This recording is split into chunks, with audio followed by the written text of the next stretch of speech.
அன்புள்ளம் கொண்ட அனைத்து சகோதர சொந்தங்களுக்கும் எனது அன்பு நேர்ந்த வணக்கத்தை தெரிவித்துக் கொள்கிறேன். சுயேட்சை லட்சியம் கொண்ட சகஜோதி இயக்கத்தின் பொதுநல பொறுப்பாளராகிய சேலம் சியன்பாளையம் கவிஞர் டி. ராமச்சந்திரன் இப்போது உரையாற்ற இருக்கிறேன். ஆகையால் அனைவரும் ஆதரவு தருமாறு தாழ்ந்த பணிவன்போடு கேட்டுக்கொள்கிறேன்.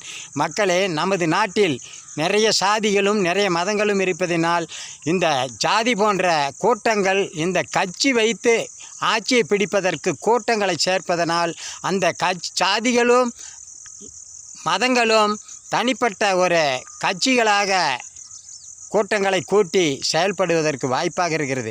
இதில் எந்த சாதி ஆட்சிக்கு வந்தால் அனைத்து மக்களுக்கும் நல்லது நடக்கும், எந்த மதம் ஆட்சிக்கு வந்தால் அனைத்து மக்களுக்கும் நல்லது கிடைக்கும் என்பதை சிந்தித்து பாருங்கள். அதற்கு மாற்றாக தான் சுயாட்சி லட்சியம் உருவாகிறது.